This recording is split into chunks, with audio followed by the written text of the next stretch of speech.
All right, everyone. Thank you. And as Dr. Harris already introduced me, I'm Henry Sintim, and I'll be sharing with you briefly on some of things you need to consider going into this season. And also, that will be brief because I know that's what Dr. Harris is really going to touch on is really what you need to do as far as fertility-wise. I have also gone through some studies on nutrient management and soil health that I will also touch briefly on. So let's get started. So this is pretty much the presentation overview. Let's go to nutrient management overview. I think the big question now is prices of fertilizer. It's kind of been a nightmare for us all. And I've gotten calls and talking with agents and kind of people trying to figure out what is their best option. And the question is whether they can even cut down or cut back on fertilizer prices, fertilizer rates. And I'm like, I see where you are coming from. Why? Because this is comparing the prices of some of the common fertilizers that we used between 2020 and 2021 in December. And you can see that the prices pretty much have almost doubled. And so people are wondering, am I still going to be economical if I still put out the recommended rate? I know Dr. Harris that's going to be his main talk, showing even some of the value in other non-organic fertilizer sources like per chicken litter. So the answer that I'm going to say now is please, the recommendation still holds. Don't change. Try to cut back because it will hurt you. So stay tuned for that information when Dr. Harris presents. So this pretty much, I use this slide to always tell us that in Georgia, we have a different scenario. So that should inform how we manage our soils. Our soils are mostly alti soils, and when we say alti soils, it simply means that you have a top sandy layer that is underlain with a clay in the subsoil layer. Well, if you go to maybe places like Plains, Americus, they have even washed their top sandy soil layer, so you pretty much see red clay all throughout. Which you would say, okay, this slide is showing cation exchange capacity, which pretty much is how well can your soil hold nutrients and other things. It's critical, it's important, because in Georgia, can someone give me a ballpark where our organic matter values are? Where's our organic matter value standing? Around what percent? 2%. Oh, then that person is doing good. Or maybe you're in the red clay.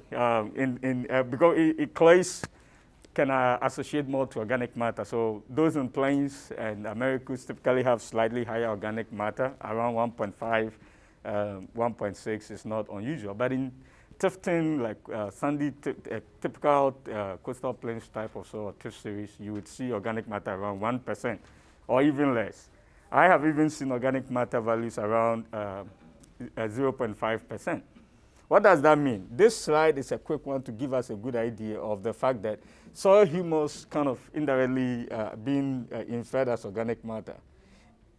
Slide, okay. And you can see this is how well it holds nutrients. And you can see that is why we talk about organic matter, because it helps you to hold nutrients. But we don't have that. We are not privileged.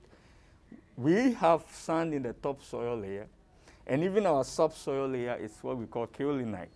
So you can see that pretty much we don't do well in holding nutrients. And that is why soil fertility is critical.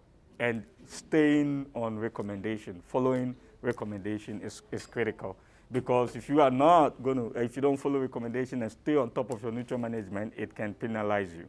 So that is some of the critical things. And again, one of the strategies we've used is making sure you put out the right source, right rate, right time, and the right place, which Dr. Harris has done a lot of studies on the rate. It looks like the rate has pretty much been the moving target. We've tried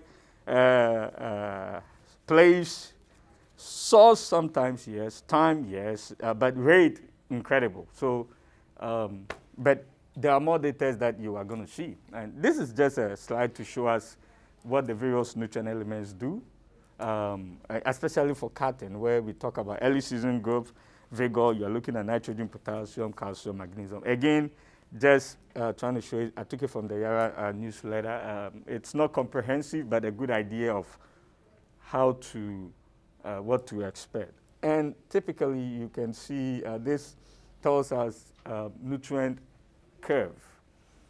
Now, I showed this slide, and it's important because the reason why we give recommendation for nutrients is that so that we would try to stay within our sufficiency range.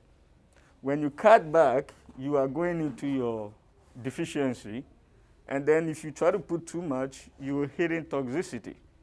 So it is important we try to follow recommendations to be in the sufficiency range. And one of the things I've been looking into, I'm not sure, I will share results later, but it's this even issue of hidden hunger and critical range, where the plant has started suffering from nutrient stress, but you don't see it.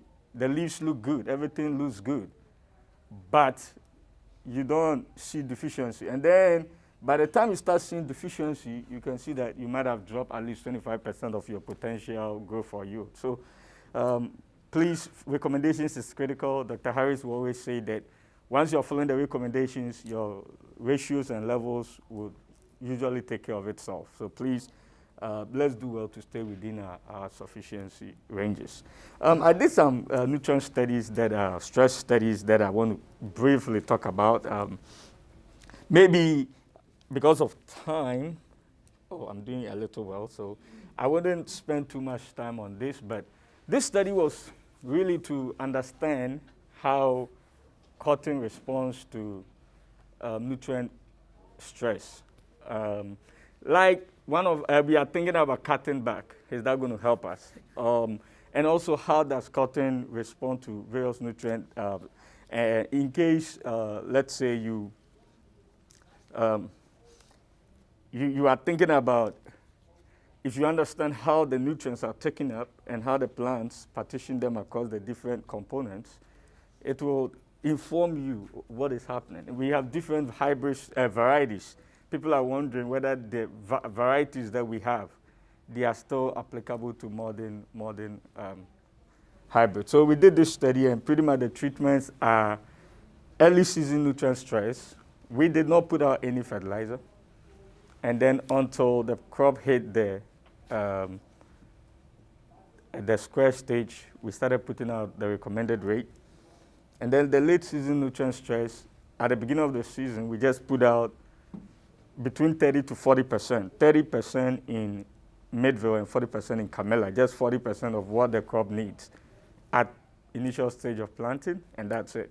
We let the plant go, pretty much cutting down on 60 to 70%, just to see how the plants respond. And also reduce nutrient stress, where in this case, we are periodically putting out the nutrient in a very consistent fashion. We did 30% at planting and 40% square stage and those kind of things. So that is trying to reduce, and again, that one was also based on tissue levels. We looked at we pulled tissue levels. If you are falling below a certain threshold, we made applications. So reduce nutrient stress. And the standard or the University of Georgia recommendation for making 1,500 bill. Again, I think I have done my check with all the two superintendents, and in 2020, they followed peanuts. Both Midville and this is Camilla, both Camilla and Midville. In 2020, they were following peanuts, and I had to say this because when I saw these results, let's look at even nitrogen. And I need to mention, when we talk about the nutrient stress, I am talking about all the nutrients. So the early, late, reduced nutrient stress, we are talking about all nutrients, all forms of nutrients, not necessarily just to see what nutrients are critical, what are not critical. And you can see from the first hand that even early season nutrient stress, no fertilizer until the square stage, and we put the plant at the square stage. You can see, though we see the statistical difference, I have been concerned about the fact that the levels are actually pretty good, even for the early stress. And that is a reflection of the fact that peanut was, now that I realize that, we followed peanut, I can see why it happened that way. So we are getting some credit from the peanuts. even in Midville, but overall Midville uptake was low because here in Midville it was under dry land. Dry land, so definitely you need water to make the nutrients go into solution so that it can be what? Available. So that is what we see here. So, but again, overall, if I compare, I've been trying to compare these results to studies that have been done in the past, and I see a much preferential uptake of these cultivars that we have. Nonetheless, recommendations seems to still hold. These are micronutrients that we did put out, and you can see that there are some nutrients that really, it doesn't really matter, right? Even we see some interactions with putting a lot out. You can see the iron doesn't really matter, copper doesn't matter, manganese doesn't really matter. Though you see some values, but they really are all over the place. So those help us to narrow down on which nutrients we need to really pay attention to. So I was excited, and you can see that there is a good response to boron. You can see that there is a good response to boron. So again, and again, that one was in Camela, which was under a subsurface drip irrigation. So what did we find as far as yield?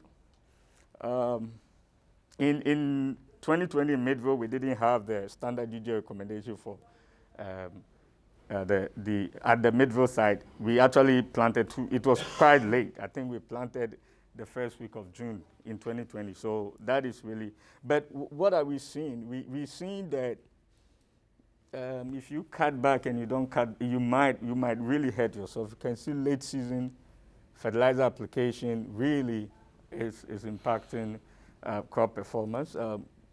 Again, the only difference between, and the early stress, here we see slight decline in the performance, in the yield, which is even all consistent across the two locations by trying to delay. And that was in 2020. So, but we did see, even though that the early stress, at that time, the plants were still green. They were still producing the bolls. Cotton is kind of not I won't say perennial, but at least it can go for more than 1 year. But we have tamed it to grow for just 1 year. So it responds differently. And it was really surviving, but because of research, we killed everything at the same time. And by the time we were killing that crop field, they didn't have a lot of potential. So in 2021, we did a little different, where we delayed it. We delayed all of them to see what they happen. And you can see we have Midville dry land, and we have Midville overhead irrigation. Now we're trying to even compare under dry land and overhead. And you can see still that early stress is really, really hurting us. And both early stress and late stress under the dry land. It's because dry land at that time is becoming even much drier. And so the crop couldn't keep on going. It's done. But when we were under the irrigated condition, it's still a little. You can tell that the early stress we are still not making. I think this is flipped. I need to apologize on this. We have late stress and early stress, so it is flipped. I know for sure because I did that study. So please bear with me. So yeah, that is what we were seeing, that the late stress consistently, you are really reducing the potential. What tells us is that you really cannot cut back to save on your fertilizer prices. Now on quality, what we realize though is on quality, the differences, even if the differences, statistics is showing that they are significant, the actual difference, the value itself was really marginal. So that tells us that your yield should be your objective, fertilize for high yield. We did that, we're looking at quality is critical because you get incentive for high quality cotton. But it looks like what was driving your money is if you can make good cotton yield, the differences in the quality is not really much affected, regardless of the type of stress that you impose on cotton. So anyway, I'll be ending real quick. So this is our final section. That is a soil health study we're doing. there is a lot of move, right? And it's important. I already explained how degraded our soil is. There is the need to build organic matter. There is the need to improve our soil health. But how do we do it? When I started, one of the questions growers I've been asking, do you adopt any conventional conservation system? They are like, well, I don't see the benefit. It doesn't, I've been doing, and again, you see it, because I go and measure, let's say, organic matter in a conventional system, conservation system, that soda has been under conservation system for like almost 15 years. And the change in organic matter, when you measure from 0 to 6, it's pretty low. There are people who just measure, Dr. Harris will always say, who measure just from 0 to 3 and say we make such substantial increase. But anyway, we try to see what can we do as far as management-wise to improve soil health that is also not going to affect too much on our yield or economic gain. And what we tried is, this is a typical conventional system, conventional tillage, no cover crop, no organic amendment. Conventional tillage with cover crop and no organic amendment. We are kind of now, making it a little bit more. And conventional tillage, reduce cover crop with organic amendment. Now, reduced tillage, no cover crop, no amendment, reduced tillage, cover crop, and organic amendment. This is more aggressive, right? Somebody who wants to go all out to practice a conservation system, very aggressive, going all out. I need to highlight, though, here that this organic amendment field was having both chicken litter and biochar. And biochar, I believe you've heard it, it's a stable organic carbon product. The intention is that since it's stable, it doesn't mineralize, it doesn't get decomposed quickly as a way of building. Year one, we were excited. We didn't see differences due to treatment, which is what we wanted the story to be, or even see an improved effect benefit on adopting a good soil health management practice. But then in year two, things changed. In 2021, that's just last year. And what you can see is that there is this decline down there. And even if within the conventional system, you can see that there is a decline, a little bit of a decline down there too. So, which is not too much when, again, when you are comparing to the conventional system, but not too much. I would really enjoy if I have this, because that was not different. I'm yet to put the statistics on that, but that is not going to be different.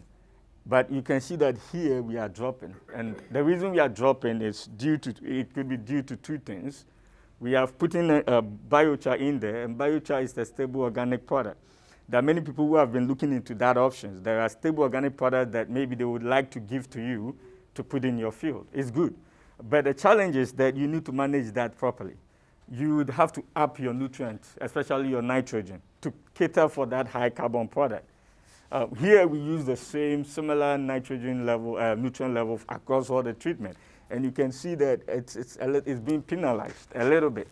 We added chicken litter. I expected the chicken litter to at least make nutrient available, but that nutrient could have easily been immobilized by the microbes in order to feed on that or decompose that carbon. So those are some of the few highlights that I wanted to point out for today's talk. I'm ready if you have any questions. I'll be glad to answer. Any questions for Henry? All right. We got to swap replicate the biosolic frequency to year-to-year effect with biosolic.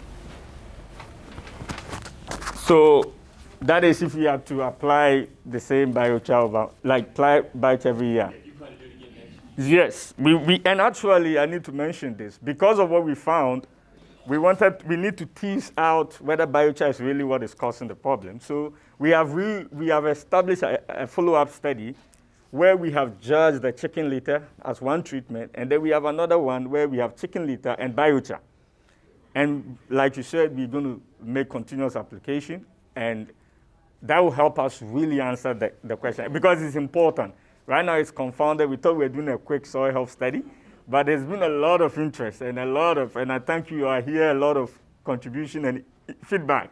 And those feedback tells us, no, we need to delve deeper into that type of study. So we've actually repeated the study in Midville and answering that particular question you just mentioned. So thank you a lot. I will take any question, or we will turn over to Dr. Harris. And Henry will be around the rest of the day. I think we're on Yeah. again this afternoon. So let's give Henry a hand for bringing that to us. Hey, Mike Crawford in the room. I haven't had a research counterpart since 2003, so glad to get one again. Henry is 60% research, 40% extension. As you know, 100% extension, 100% research, and 100% teaching. So, figure that out, right? All right, good. Well, it's good to see everybody again in person, and I think a lot of you know me. I'm Glen Harris, University of Georgia, Tifton, soil fertility, work cotton, corn, peanuts, everything else. Anyway, pretty obvious what we need to talk about today. I'm either the hero or the goat wherever I go right now. I'm not sure which. But Henry mentioned fertilizer prices being up. How high are they? And we can talk about why they're high, but I'm not sure there's a lot we're going to be able to do about it. The big question I've been getting is how long they're going to stay high. And I thought it was interesting, Henry, that one study is basically a timing study, and you didn't put any fertilizer out until first square. I had a consultant ask me the other night, should I wait and not put any fertilizer, just plant my cotton and wait for fertilizer prices to go down before I fertilize? No, that's making me really nervous. They might not go down, and you're not going to make any cotton. So I don't think that's going to work for us. So we'll just have to see how that goes. This slide's a little busy. I've showed you this before, but I've been tracking NP and K since 2008 when we peaked the first time. Somebody did point out it was different in 2008. It kind of came up in the fall, and it went back down by the time we planted in 2009. Everybody that I've been talking to said the prices are probably not going to go down before we plant this crop. So that's going to be the challenge. But if you looked at the first two bars for NP and K, we peaked in 2008 around 85 cents for N and P and 80 for K. And then if you look at these last two bars, we have basically doubled NP and K compared to last year. You can pretty much just double the price. And nitrogen's actually gone higher than it was in 2008. We're up around 95, maybe even 90 cents, depending on which one you price. Because if you're pricing urea, ammonium nitrate, liquid nitrogen, there can be some differences. And if you want to talk about that, we can. And then last I knew, P and K still weren't as high as 2008. But somebody told me the other day they're going up too. So anyway, again, Amanda Smith and some others can tell you about why they're up, but you know, I'm here to kind of talk about what we're going to do about it, how we're going to deal with it. So one thing we can do is put things into perspective. At least we're not growing corn. You're supposed to laugh at that, but maybe that's not that funny. I don't know. I'll put it this way. It's a lot easier for me to do a peanut meeting right now than it is to do a cotton or corn meeting. How's that? All right, that gives a chuckle. But, you know, again, medium levels of P and K, shooting for decent yields of corn and cotton. You know, corn's going to take the most, NP and K. Somebody argued with me the other day. They said, man, those look high. But no, if you want to make good corn, medium testing P and K, that takes that much fertilizer. That's just the way it is. Cotton's about half of that. That's the good news. Soybeans, they fix nitrogen, but they're still not a free ride. You need some P and K, especially K. And then, of course, you look at peanuts, fixed nitrogen, good scavenger P and K. They're like, why don't we plant every acre in peanut this year? Well, you know, we can't do that. Messes up our rotations, and then what we're going to do with all those peanuts. So anyway, but it's kind of interesting to think about and put it into perspective. But I'm also here to tell you, and like in 2008, there's a number of things that have come up. People are saying, hey, can I ban my P and K? Can I use legume cover crops? What about chicken litter? What about gin trash? Some other things. And I'm here to tell you, I really don't think there's any silver bullets. If I had one, I'd let you know.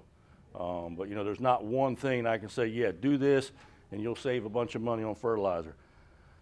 It's a lot of little things, and it's a lot of little things we already knew we needed to be doing in the first place. Soil testing, pH, following good recommendations. That's what we need to focus on. So, you know, on the bottom here, you can see that's what I think we need to focus on. Good soil sampling recommendation. We can talk about grid sampling at variable rate. That might be. We got Simmerverk working with us now doing some of that. I'm going to talk to you about NP and K by yield goal, because our NP and K is what really makes the yield, in my opinion. Micronutrients we can talk about. A lot of people are saying, well, I'll cut out my boron. It's only half a pound. Well, it's pretty important, pollination and fruiting, so it's not that big of a line item in your budget. So I don't want you to cut your boring out. But if you look at the top, that's a tougher question. Everybody says, what can I cut out? What can I cut it back on? And the list ain't very long, and it gets me in trouble usually every time I talk about it. Because I'm going to tell you to cut out snake oils. Now, what is a snake oil? I'm going to say something that doesn't have you a good chance of making you a return on your money.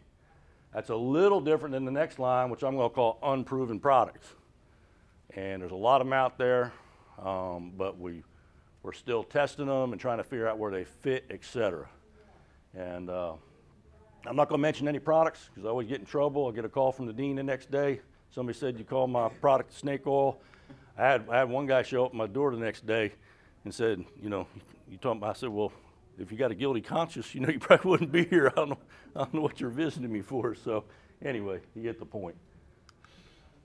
But this is one I want to spend a little time on, and I've showed you this graph before, but we got a little twist now because this is a study I did in 2007-18, and actually I said I did, but I got my technician, Lindsay McDonald, sitting in the front row. She's my go-to main person that really lets me do a lot of research and applied research while I also do extension and teaching. I appreciate that. Got some student workers too, because this is a lot of work. We had 5 locations, 2 years. We fertilized N, P, and K by yield goal, like our recommendations. We go from bale and a half, 750 pound, 2 bale, 2.5, 3. And our official recommendation stopped at 3, but we went 3.5 and 4 bale too. And a couple things about this data you got to remember is that these are not huge steps in fertilizer between these stages. Between each half bale, each of those steps, it's only 15 pounds of nitrogen and a little bit of P and K. In fact, on 2017 fertilizer prices, you can see it's only about between $9 and $13 for each of those steps per acre. Not a whole lot of money in between those steps. I really didn't expect to see the yield response, to be honest with you, with just putting out a little more fertilizer like that. But that's basically a 9-location average. We lost Camilla in 2018 to Hurricane Michael, one of the few plots I've ever lost to weather. But I think it's a pretty good average. And it's a little bit busy, and we can look at each step. But for example, what I wanted to point out is, for example, and I got to go look at this straight or I'll get this wrong. We're going between 3 and 3.5 bale even. We basically, on average, made 94 more pounds of lint. At 70-cent cotton, which is where it was back in 2017, I guess, that's worth about $65, $66. We spent $12 in fertilizer. So we spent $12 in fertilizer to make $65 of cotton. We're on the plus side, 52. I'm not an economist, but I understand return on investment. And I call it bucket economics. I know what I paid, and I know what I got for what I got for the cotton. And you notice we don't level off until we try to go above 3.5. We were still making money. We got that little blip there between 2 and 2.5. I'm not sure what's going on there. I think it's physiological. I asked John Snyder that. Anyway, the other thing you notice is that another way to look at this data is that when we fertilized for 3.5 bale, we didn't make 3.5 bale. On average, we made 1,200, but we were still covering our cost of our fertilizer. That's kind of interesting to me. I didn't think that's how it was going to turn out. So speaking of not turning out the way I thought it would, the big question now is, what happens when you put today's commodity and fertilizer prices on here? What's going to happen to this? If you take the same data set, what do you think is going to happen? What do you think is going to happen, Tim McMillan? We think we're going to bottom out, right? We're going to lose our shirts. That's what most people would say. Well, I got good news for you. If you put 85-cent cotton, which is what our economists are using, and I think you might even be able to get a little better than that right now, and today's fertilizer prices, same data set, look what happens. We're still plus because our commodity prices are up. And now, instead of leveling off, we don't actually lose or not make return on our money till we go above 3.5 bale again. I think that's good news. Of course, that is key on commodity prices. Commodity prices go down and fertilizer prices don't, we in trouble. Okay, I think we all know that. But right now, and maybe if commodity prices come down, fertilizer prices will also come down. That would work too. Yes, sir? Was your fertilizer put out all at once, or did you split it? I use university recommendations, so we split our nitrogen, quarter to a third at planting, the rest of side dress, put all of our P and K at planting. Good question. Yep, good question. followed the recommendations. Yep. Any questions on that? I probably should just stop there, but I got a bunch more, and we got a little more time, so and we'll go through some other things. But that's the main thing I really wanted you to see. Do you think it's best to put on your P&K as planting, or? I do. If I could skip to my next important thing, and I noticed on Henry's slide from Yara, it didn't have phosphorus for early. That doesn't make sense to me because phosphorus is early to early seedling root growth. So I want all your P at planting. I want all your K at planting. And we've been going round and round of this. I can show you some data. I'm not going to bore you with a bunch of data. I've been a big proponent of let's put our potash out at front, load the plant up. I don't think split applications work. I'm changing that tune a little bit because I have seen some situations where late potash might help us. But I've also seen late potash hurt us if you get behind. So, nothing's ever an easy answer. But overall, I still like putting all my potash and phosphorus up front, and then actually later on, maybe foliar feeding with potash once it gets blooming to finish it out. We've done on-farm studies to kind of confirm that in Bullitt County and other places. So, great question. That was my other one. Actually, probably the other biggest one I'm getting, besides the timing, is this placement issue. And Henry mentioned the four R's: placement, rate, timing, and source. They really do come into play on all this. And this is a pure placement issue. Because you've probably heard that if I ban my P&K, I can reduce my rate to 1/4 to 1/3. Sounds great, especially this year, right? All right, but our official university stance, if you have good levels, which we want you to have decent levels of P&K, we don't think there's any advantage to banding. Well, how is that? The guy with the banding machine tells me I need to band. Well, think about that, all right? And I'll also show you, I don't think they do this on purpose, and I'm not gonna say it's a parlor trick, but it's, this is how they sell them, because I've had this happen to me. This is hypothetical now on corn, because we've done more on corn than cotton. I got some on cotton, I'll show you later, but hypothetically, then I'm gonna show you some real data. But you go out with a full rate of fertilizer P&K banded, full rate broadcast, full rate banded, and then you reduce your rate and band, and you make the same yield, and you say, see, you can band it and reduce your rate. Makes sense, right? But I got to thinking about that. What's missing? You reduce your rate and broadcast it, you also make the same yield. Because you were probably either already higher than you needed to be, or you had really good soil levels, or both.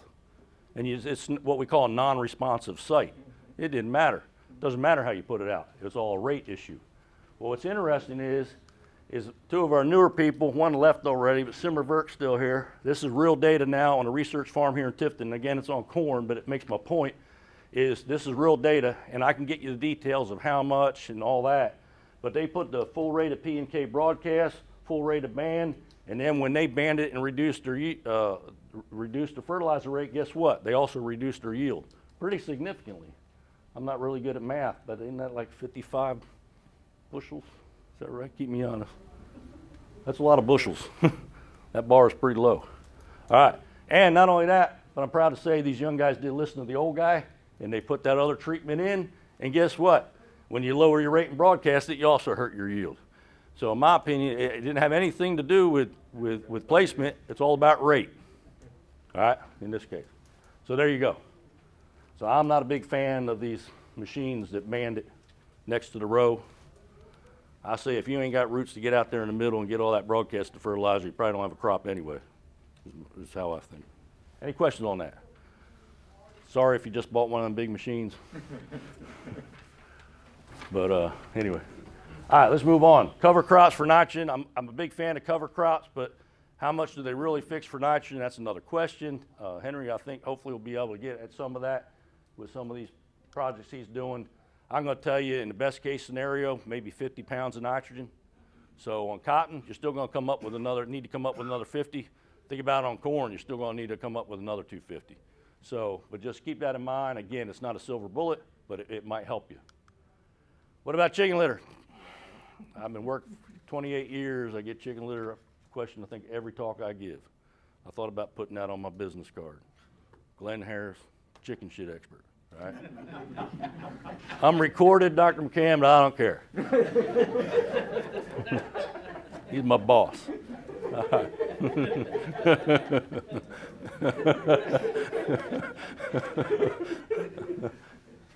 But 2 tons per acre pre-plant, because it's like a pre-plant fertilizer, gives you enough nitrogen to get started, gives you a decent amount of P and K. You might need a little more more side dress nitrogen and a little boron and roll on. Of course, the question I get the most is what's it worth? And this is a busy slide again, but you know, back to fertilizer prices in 2005 and nutrient content average in manure, it was worth about $25 a ton. It went up to about 97 when fertilizer prices peaked in 2008. 2020, it was back down about 54, and where is it now? Probably back up around 99. I'm glad it's not 100. I'm glad it wasn't one more dollar. 99 sounds better than 100. I don't know, but I don't know. I talked to a guy the other day. He said he got some for $25 a ton. If that's good litter, you got a good deal. You know, and it's bulky. It takes time to spread it. I know all those things, but it is what it is. I usually make 2 people mad when I show this slide. The guy that bought it thinks he paid too much for it, and the guy that sold it thinks he didn't sell it for enough. So, get that? Anyway, they didn't laugh at that one. That's all right. By the way, if you're baling peanut hay, 2 years ago, it was probably $50 worth of nutrients. Now it's the same peanut hay, but fertilizer prices are up. You're probably exporting about $100 of nutrients off the field. All right. What about gin trash? What's the problem with gin trash? It's not as strong as chicken litter, but what's the main reason people don't like to put gin trash in your cotton field? Weed seeds. Doesn't really compost good, and you don't know what kind of weeds your neighbor had, and you don't want to know sometimes. So probably not a silver bullet there.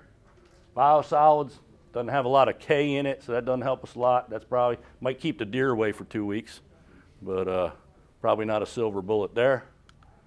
How we doing on time, Henry? Wood ash.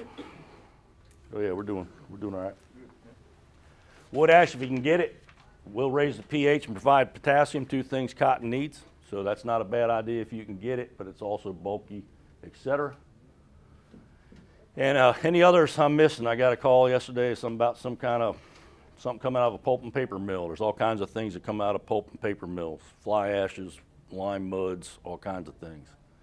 Just, in my opinion, you need to treat all those on a case-by-case basis, figure out really what it is, get it analyzed. The company you're working with should help you and see if it's safe and if it's got value to it and what it costs. There's a lot of things to look at. Yes, sir? On gin trash, if it gets rained on a lot, you know, we've had this wet spell here, and sits there a while, how long do you think it has to compost to take care of the weed seed? Great question. See, the problem with it, I think, is that a proper compost, you need a good carbon-nitrogen ratio, and you have to have the right moisture, and you need to turn it. So you took care of your moisture issue by getting rained on, but I just don't think it really breaks down and gets hot enough to kill them weed seeds just by getting rained on. It's not, in my opinion, it's not a true compost. It's really kind of like a mulch that got rained on. So again, that's another reason why I don't. Now, if you truly took that gin trash, the carbon-nitrogen ratio, it's got more carbon. It needs more nitrogen. If you added some kind of nitrogen to it and turned it and let it get really hot, you would kill the weed seeds. But I don't think that's what they're doing with those gin trash piles. Yep, good question. Yep. I'm surprised people haven't been asking about anhydrous because it's usually cheapest per pound of N. Somebody did ask me yesterday. We don't have a lot of experience with it here. Our soils really aren't the best for anhydrous. It's pain to handle, safety issues, etc. So I'm not sure that's a silver bullet either. We can talk about nitrogen sources. I told you might want to price some out. The good news is this reminds me. I told Camp Hand this reminds me of cotton varieties. There's a lot of we take a lot of time picking our variety, but there's a lot of good ones out there, and you know, you should have a lot of good choices. Nitrogen's kind of the same way. You know, if you're using solids, ammonium nitrate and urea are probably what you're going to use. And then liquids, the leading ones are things like 28 or 25S in East Georgia and 18003, that kind of thing. Those should all work well for you, is the good news. Any questions on nitrogen materials? Why is urea so far behind ammonium nitrate? Is it volumization of it? Great question. And most people, that's what they interpret this. And this is also a 2-location, 2-year, so we call it 4-site year average. And you see where urea is. And again, it's about 200 pounds less. Most people think it is because it volatilizes, but this is irrigated stuff, and we irrigate right after we put it out. So I'm not sure that's the big issue. For some reason, I just think that cotton has a preference for stuff that has more ammonium and nitrate in it. If you notice what gravitates to the top, ammonium nitrate, calcium ammonium nitrate, 18%, if you didn't know, is basically liquid ammonium nitrate. And then you got 28, which is half urea in ammonium nitrate, and then you go down. So 32 in urea seem to trend towards the bottom. That's another, I'm glad you brought that point too. A lot of people look at this too and they say, well, 32 is because it doesn't have any sulfur in it, 32 and 19. And we balance these trials with sulfur, so that's not it. But that reminds me, don't cut your sulfur out. I've already had that call. I'm just going to use 19 instead of 18. And that's okay if you put your sulfur out some other way. We have other ways to put it out. But don't totally cut sulfur out or you're probably going to end up losing about a bale of cotton. I've had it happen twice now. In Camilla years ago and this year, both on sandy ground with good rainfall or whatever. And I lost a bale of cotton by not having sulfur out. So don't cut that one out. In fact, there's sulfur deficiency this year. Out at the Bowen Farm, east of town, real sandy, a lot of rain. Don't see it all the time. I think I saw a report out of Florida. They also mentioned it. Again, it makes sense it happened in 2021 because of all the rain we had. It looks like Roundup drift if you've never seen it. Pretty distinct. Importance of sulfur. All right, I'll finish real quick, I guess, with soil sampling. And again, we got Dr. Verk, I thought he saw him here. Does it pay to grid sample? Does it pay to grid sample every year? The more and more we do this, I think we're finding out that grid sampling and variable rate in lime to take care of pH problems, because you got to remember pH is so important to take up nutrients, both what's in the soil and what you put out fertilizer-wise. You got to have a good pH.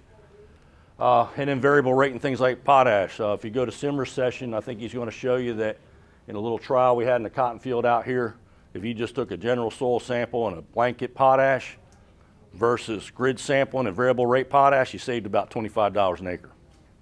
And the good news about that too is he put the potash where he needed it and held it off where he might not have needed it. So that's pretty good data, and encourage you to look at that. So it's something to look at. If you've never grid sampled before, you're probably going to find those bad spots of pH and low spots in K, and you might be able to do some good, I think. Any questions on that? I'll let Simmer handle all the details. But What do you recommend your pH to be?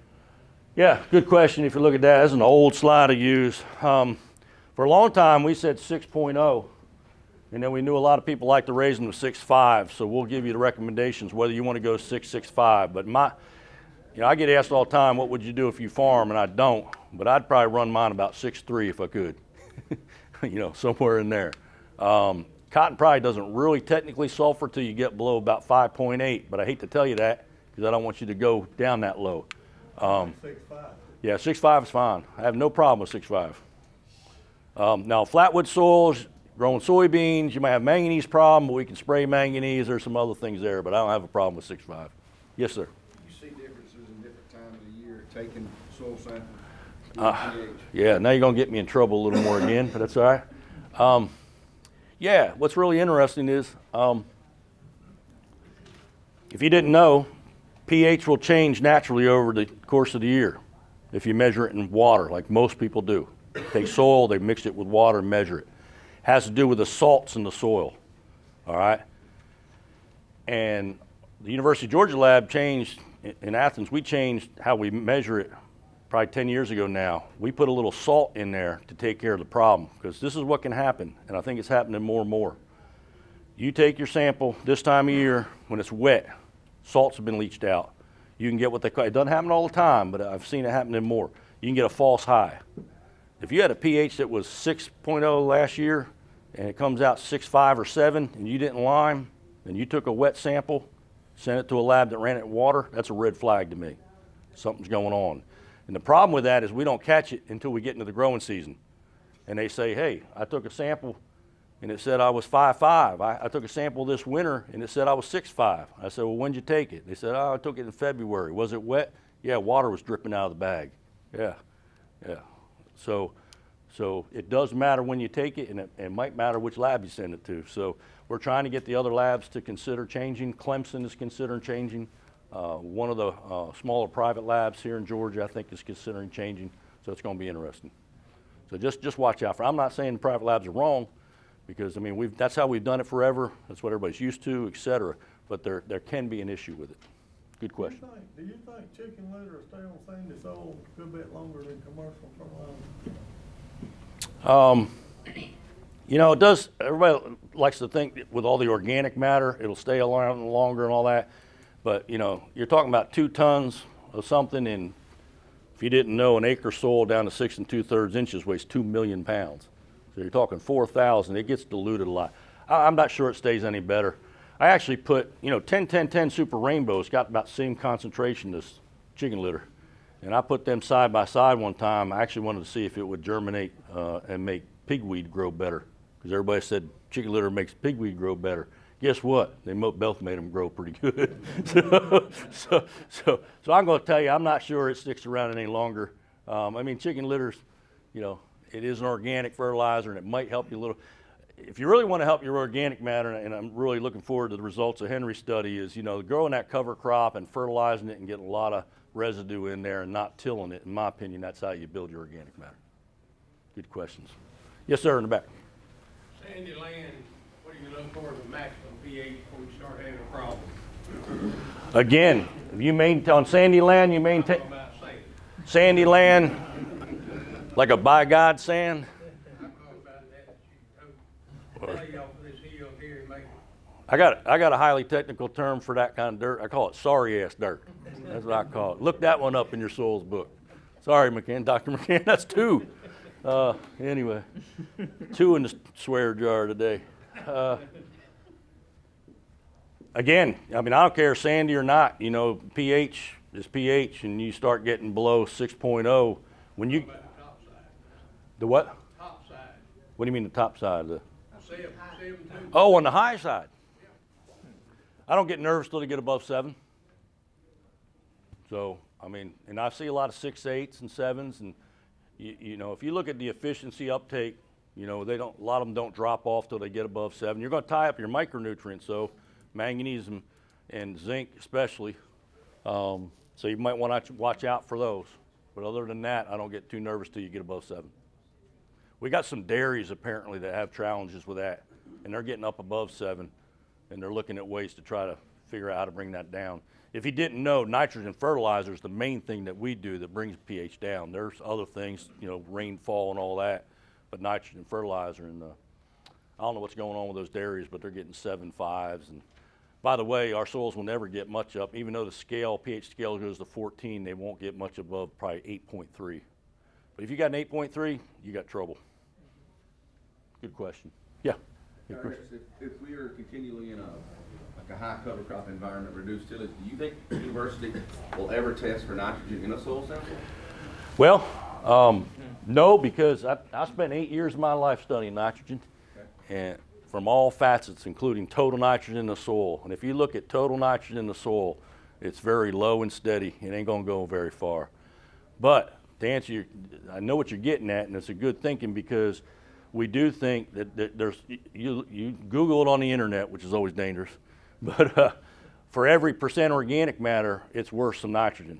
I think you'll see 10 pounds, 20 pounds for every percent. Like Henry said, a lot of our soils only have 1% nitrogen. You're only getting 10 or 20 pounds of nitrogen out of that. But in theory, you go to 2% nitrogen, now you're getting 20 or 40 pounds of nitrogen. So you're going to get more out. So instead of actually testing for total nitrogen, I know that some of our scientists have this program. They're looking at trying to figure out if you grow a cover crop, how much nitrogen will be released and everything, and that's a better way to look at it. You look at actually the released products and all that. So yeah, I think we're working on that, but it's slow and coming. You know, cover crops are making a comeback, and I think along with that, you'll probably see more of those things coming. Good question. Yes? You talked about sulfur. If you put out litter, 2 tons of litter, you have 30 pounds of sulfur? Is that enough for cotton? Oh yeah, yeah, great question.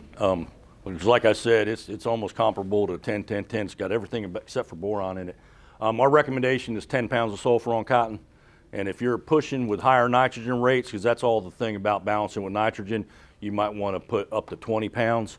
But putting 30 or 40 also is not gonna hurt you. So that's fine. What about if you put 2 tons of litter, how much more potash you think you need to take for it? Depends on where you started. So that's why we soil sample. If you have a low testing potash, you know, you might have to put an additional 50 or 60 pounds on. But if you have a medium level, a lot of times, and again, you got to remember, chicken litter is not like commercial fertilizer. It can be really variable. You really need to, if you can, get it tested, or at least once you link into a person you're buying it from and get it tested and comfortable with it, you know what you're dealing with. So, but a lot of times 2 tons of litter gives you, on a medium testing soil, you might not need any additional potash. So where people get in trouble with litter, I think, is once they've been buying it from somebody and then something happens, they're selling it to somebody else and they get a new buyer, you know, they get a new source. And once you start a new source, I would try to get some Most of the testing in. chicken litter, where you get in trouble, is they spread 1.5 ton and sting 2.5 ton. Yeah, I thought they had You the, can't look at the difference if they don't. yeah, I thought they had the gate welded at 2 tons, but Yeah, they have. yeah, yeah. What about availability of commercial fertilizer versus chicken litter? Great question. If you look back at that slide when I do the price, you might have noticed for phosphorus and potassium, you see anywhere from 80 to 100. I use 80 just to kind of take care of some of the variability in the litter, so it's very comparable to commercial fertilizer. But nitrogen's a 1. We say it's only 60% available if you incorporate it, and only 50% if you're in a strip till situation. So in other words, roughly 3% nitrogen litter, that's 60 pounds per ton. 2 tons is 120 pounds, but you really only have the equivalent of 60 pounds. And the availability of commercial, is that 100%? Pretty much. Now that doesn't mean 100% gets in the plant, but it's 100% available. Yep, yep. Actually, good case scenario, anywhere from 50 to 70% of commercial nitrogen gets into the plant. Yep, good questions. I think we're about out of time. Yep, I think we're about out of time, and I don't want to step on the next, well, I guess we got a little break before the next, yeah, it starts at 9 o'clock, but, Some of these fertilizer places tell you that urea is just as good as not. say that again? If you're buying fertilizer, most of these fertilizer places, they want to sell you urea instead of nitrogen. And urea ain't worth bringing out there to the field in my opinion. Well, Why do they tell you that? well, what happened was, if you're using a solid nitrogen source, your choices are really come down to ammonium nitrate and urea. And we got away from ammonium nitrate not because we wanted to, so we had to, because of the bombing issue and the regulations on the dealer and all that. And urea, I don't think urea is as good as ammonium nitrate either, but that doesn't mean urea can't work. And in fact, it works. It works quite often. It works very little at my place. Yeah, well, yeah. I would encourage you to do your best to find something else then, because I get that all the time. Yeah. Find something else is what I would say. All right. Well, thank you very much, and Henry and I will be around the rest of the day too. If you got any more questions, thanks for coming, and have a good rest of the conference. Do you think it's worth grid sampling every year, or would you be better off just maybe every 3 or 4 years? I haven't made up my mind on that. It's kind of hard to get at, but the way that pH and K can, and it might depend on what you grew. But if you grow something like corn, it can take off a lot of nutrients, or peanut hay, a lot of nutrients, all that. I think I'd still grid sample every year. Yeah, I think it's worth it. We've tried it, and we did all of our fields this year, but I've just wondered if. Yeah, I get that question a lot, and that's a hard one. Sorry, we're answering questions. I'm hoping Simmer Verk's going to help you with that. Yeah. Thank you. Yeah. Do we need to put out more urea to equal it out? That's what